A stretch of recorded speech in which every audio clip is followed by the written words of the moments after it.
Can we prosecute? Indicom starts court submission on how much power it really has. Released 4 affiliates of entertainer Mavado freed from custody, while the police appealed for the DJ to turn himself in. Pay up, Gasoline Retailers and Consumer Affairs Commission press for bad gas compensation to be settled. Evacuate, residents ordered out of burnt-out house scheduled for demolition. And in business news, sliding again, concerns raised about the weakening dollar. There's also sports post commentary and weather in the primetime package, but before the break, the feedback question. This evening we're asking who should pay consumers for the bad gas sold to them. Share comments online, facebook.com/television Jamaica and tweet at Television Jam.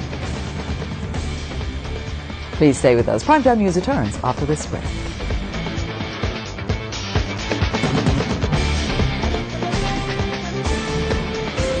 Welcome back to Primetime News. Special welcome to folks on OneSpotMedia.com. Up first this evening, it appears that security resources deployed in the state of emergency now underway in the St. Catherine North Police Division have been scaled down. The issue came to fore after it was observed that several checkpoints either had fewer or no police military presence. So what has been happening in the division? TVJ's Anthony Lugg reports. Where are the security forces? It's a question many residents in the St. Catherine North Police Division have been asking for several weeks. So we went searching ourselves over several days at critical checkpoints in the state of emergency. Our first stop, Angels on Wednesday night, where there was only one JDF member in sight. Motorists approaching checkpoints should slow down, bring their windows down, and turn on their roof lights. But that was not being done. Over in Twickenham Park, things were slightly different, but it's nothing compared to when the state of emergency was just declared. On Thursday, Friday, Saturday, and Sunday, we drove through several checkpoints where we noticed no police or soldiers. Vehicles went in and out without being checked. This tent in Bernard Lodge and the position of these railings used by the security forces along Old Harbour Road speak volumes. The security forces are nowhere in sight. But by Monday, the numbers increased. We're now approaching the Twickenham Park security checkpoint. Over the last week, there's been little security presence. Today, the security forces are out in their numbers, and we're going to go through the checkpoint to see if our vehicle will be searched.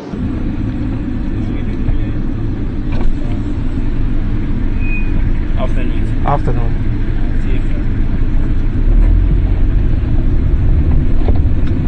And that's it. We then went into some communities to speak with residents, but they were tight-lipped. So we sought a response from the police. We are not moving into our next phase. In fact, we are fully into this phase. This phase will carry us up to the 3rd of July. What you might be seeing is that there are more activities on the inner corridors. So we have moved persons from the general vehicle checkpoint, and we are utilizing them for targeted raid and other activities. But the points are still in place. Maybe the number is not as large as it used to be, but we are utilizing the numbers we have in the inner cordons of the St. Catherine North Division. Anthony Lugg, TVJ News. Lawyers representing the Independent Commission of Investigations, Indicom, began submissions today before the appeal court as they seek to take the dispute with the Police Federation to the UK-based Privy Council. The court is being asked to determine the extent of the entity's powers. More in this report. The appeal court ruled in March that the Independent Commission of Investigations, Indicom, did not have the power to arrest, charge or prosecute members of the police force. The decision has curtailed the activities of Indicom, which now has to submit its files to the Director of Public Prosecutions for rulings. In making submissions on Monday, Indicom Commissioner Terence Williams told the 3-member panel of judges that the agency wants the law lords to settle the issue of whether he and his investigators have the power to arrest and charge under the Indicom Act. He acknowledged that under the current statute, Indicom does not have the power to prosecute. Mr. Williams further argued that he wants the Privy Council to settle the question of whether Indicom can go beyond its investigative authority. Indicom has applied to the appeal court to stay its judgment until the matter is settled by the Privy Council. However, this request is being vigorously opposed by the Police Federation. Lawyers for the Federation argued that while they agree that the Constitution gives Indicom the right to apply to the Privy Council, they will challenge the application for the stay. The hearing continues tomorrow. Vashon Brown, TVJ News. 3 of the 4 suspects who are being investigated in connection with the upsurge of violence in Cassava P. St. Andrew have been released. The men, who are family members and associates of dancehall entertainer Mavado, were released on the weekend. However, the entertainer's 17-year-old son remains in custody as cops investigate recent... Because the workers have failed to come forward. We were told of incidents of victimization after the workers took industrial action recently. Victimization is rampant. In fact, we're told this morning that those employees who some of the employees who participated in the work stoppage a couple of days ago, they have not been recalled. In fact, some have been singled out as ringleaders. General Secretary of UK's John Levy says there's also a breach of International Labour Law Convention 94. What is ironic about this is that I've written to the OCG, I've written to the NCC, I've written to the Prime Minister, I've written to the Permanent Secretary, and I have shared copies of this convention with all the Ministers of Labour over the last 3-4 years, and it is not being addressed. I don't know why. Up to recently we met with the Minister of State in the Ministry of Labour and I shared a copy again, but somehow this matter of the convention is not being addressed. Even as the unions seek redress, they are imploring the workers to continue working. Kalisha Williams, TVJ News. Vendors at the Constant Spring Market in St. Andrew have secured an injunction barring the government from evicting them from the property for the next 14 days. The market is to be demolished to allow Constant Spring Road to be widened, but the attorney representing the vendors, Bert Samuels, says they were not given enough notice to evacuate the property. They were entitled to written notice and to be heard whether they can move in that time. Many of these vendors were in the market for over 40 years, and therefore we took the matter before the court that their constitutional right to be consulted were any property interest, because under the KCAC Act they are paying vendors and they are licensees. That gives them a status in law, and that status entitles them to be properly protected by the Constitution, which says that if you're going to do anything as a state that affects a person's right to property, then they should have a fair hearing. Our top story this evening: police military presence in St. Catherine North state of emergency scaled down. And still ahead, pay up. Gasoline retailers and Consumer Affairs Commission press for bag gas compensation to be settled. And in business news, concerns over a sliding dollar. We'll be right back. Mother Nature gifted me with beautiful skin, so I rely on her to help me protect it. With 100% all-natural Kira organic soaps, help me to nurture my skin against eczema, acne, stretch marks, dark spots, and more. Kira Organic Soaps, the only natural pharmaceutical and dermatologist recommended soaps on the market. Kira Organics, naturally you. Sagicor Bank was the only bank that offered to even listen to my business plan. The time by Sagicor Bank is 7:16.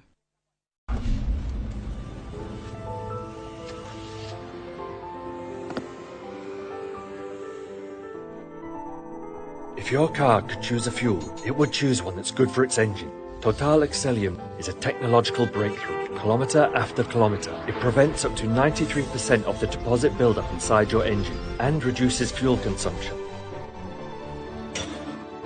Total Excellium, the fuel that cleans your engine kilometre after kilometre.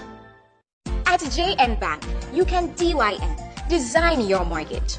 Yes, you choose the mortgage option that suits your style. Our variable rate option lets you continually benefit from flexible rates. The adjustable rate option gives competitive interest rates. The balloon payment option lets you pay a lump sum during or at the end of the agreed loan period. With a graduated mortgage, payments start low and gradually increase over time. Come to JN Bank and ask for DYM. Design your mortgage. Your family, so we'll help you find a way. Awesome!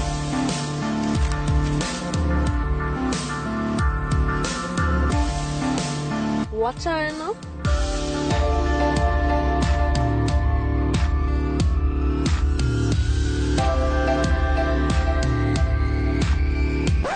Is what? BKB. Awesome meals and taste. You're awesome. You deserve awesome taste. BKB. Burger King taste rules your way.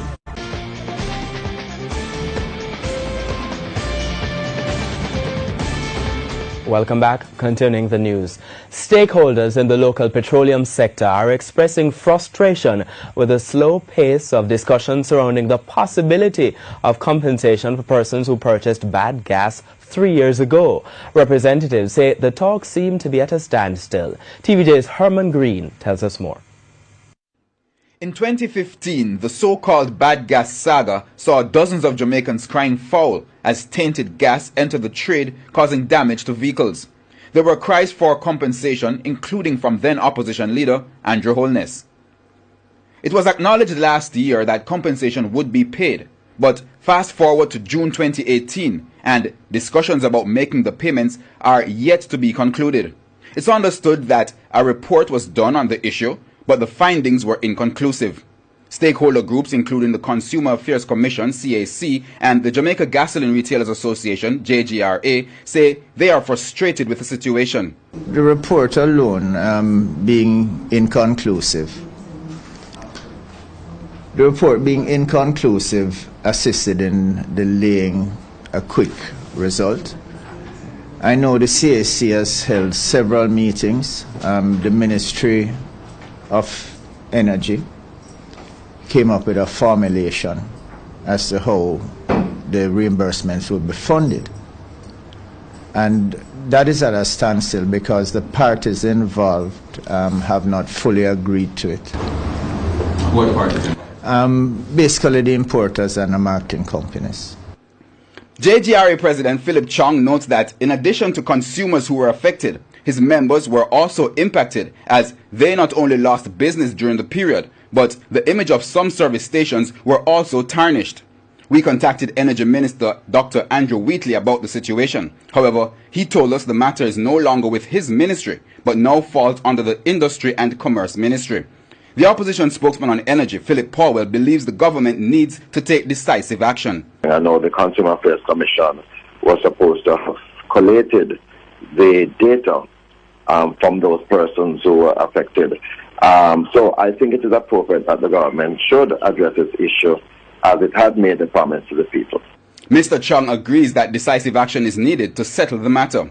In an effort to remove the fear from consumers and rebuild the trust in the sector, he believes the funds to compensate consumers can be taken from the temperature compensation payment, which goes to the marketing companies for gas lost through evaporation.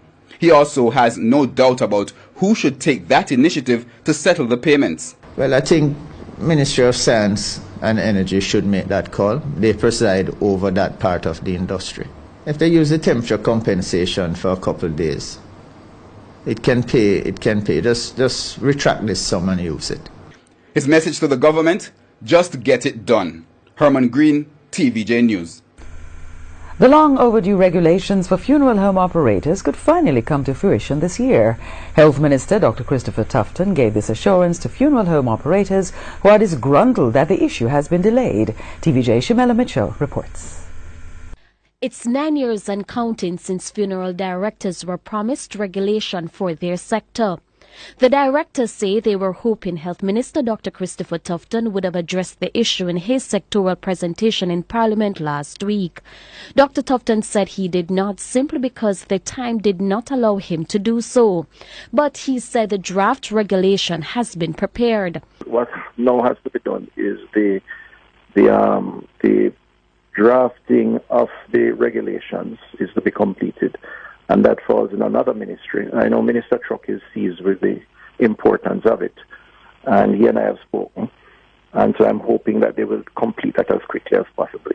He's now hoping the regulations will come into effect before the year is out to govern the more than 100 funeral homes operating in the island. It is a very important issue, and we are in fact making some progress. So I'm hoping that during the course of this year, we will not only complete the regulation, but we'll pass it into law, and they will have at least that framework to govern the industry. It is taking a long time, but I think the regulations are important to bring some semblance of order to how people who call themselves undertakers, how they operate. The funeral directors say they welcome the regulations that are being promised. President of the Funeral Directors Association of Jamaica, Calvin Lynn, says it will help to eliminate public health concerns among his colleagues, some of whom he admits operate without the proper tools. Action time is now, because they know the dangers of the communicable diseases around, among other things. Shamela Mitchell, TVJ News. School administrators at the Cambridge High School in St. James are tight-lipped about an incident which took place between a teacher and a student at school over a week ago. TVJ News sources say the incident involves a male teacher pulling a knife on a male student during an altercation. It's not clear if either of the two was injured. Our correspondent visited the school on Monday, but no one was available to speak on the matter. We understand that the school's board met with the teacher today, but we are unsure of the outcome. On Friday, our news center made contact with the police and the Child Development Agency, and both agencies confirmed that the matter had been reported to them. It's now a watch-and-wait situation for the recent 5 victims at Upper King Street who were given 48 hours to leave the building. The remaining structure was deemed unsafe by the Kingston and St Andrew Municipal Corporation and is scheduled to be demolished. TVJ's Kirk Wright has this primetime news update. It's over 2 weeks since fire destroyed a residence along King Street in Kingston, and most of the 50 people who lived at the premises are still trying to settle. Some are still living at the same burnt-out location, but under substandard conditions. The victims were too embarrassed to show themselves on camera and did not allow us to film beyond these walls. But we observed most sleeping on makeshift beds with tarpaulins as roofs. But not all 50 victims remain. Some were able to get shelter with family and friends, but 69-year-old Frederick Lafayette had no such luck. He has been sleeping on his handcart in front of the Mother's Restaurant at the St. William Grand Park in downtown Kingston. Sleeping at night is our problem. We want somewhere to live. Can't live on the street. Can't live on the street. We want somewhere to live. We need some help. What kind? No, you're thinking about it, but you know it's hard for the government to find places for people to live. What would you say the government should do? Panchita Walters, another 5 victims, decided not to stay with anyone. We have family, but I don't choose a place. I don't choose to definitely work for myself. Food and stuff for myself. Why would you not choose to stay with your family though when, I don't know, is it that your family wouldn't help you? No, them would help me for them. Say if we get bored and say we could have built something there at their own. The families say they have not heard of any help coming their way, but last week when Mayor of Kingston, Delroy Williams, visited, he said this. We will be in contact with the family members and we will help them through this situation. Kirk Wright, TVJ News. In this week's edition of A Ray of Hope, sight is not mandatory for being a full-fledged mother, wife and entrepreneur. A Ray of Hope is brought to you by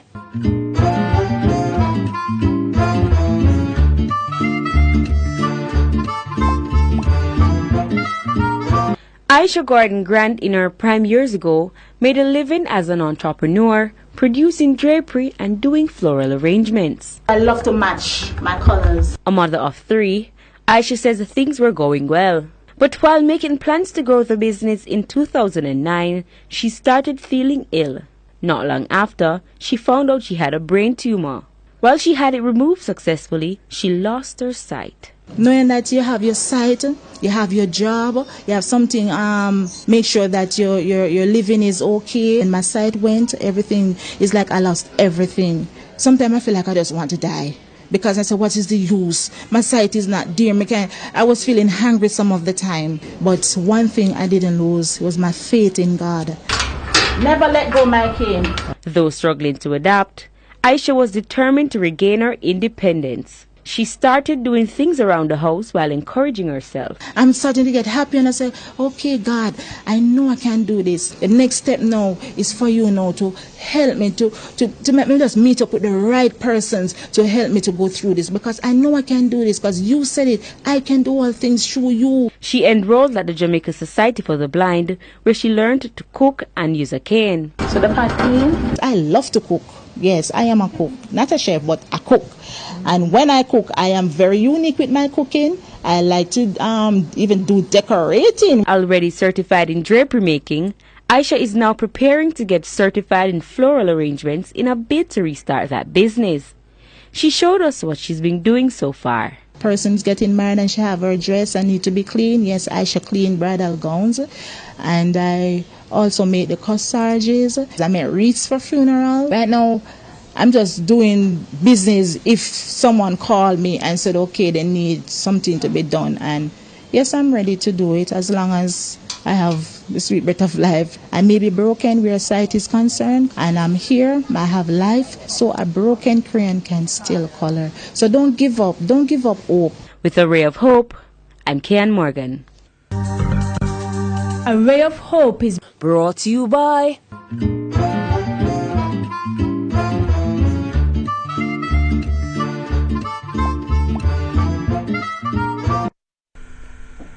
And time now for the responses from our friends on Facebook and Twitter, and Archie is at the smartboard. Thanks, Lorraine. Here's our question this evening. We're asking who should pay consumers for the bad gas sold to them. Here's the first comment. The persons that let it slip into the country and the suppliers for not double checking, says that person. Second comment. I strongly believe that the suppliers need to repay consumers and also the Bureau of Standards for allowing the bad gas to pass. Here is the third. The suppliers should compensate the gas station owners so that they can compensate their customers that were also affected. The Bureau of Standards should do better. How did this happen? Right now, we should all be careful of the things we consume and the products we use on our skins. And we leave it there. There's a question again. Who should pay consumers for the bad gas sold to them? That's it for this section of the business, this section of the feedback comments, Business Day and News from Overseas. After the break.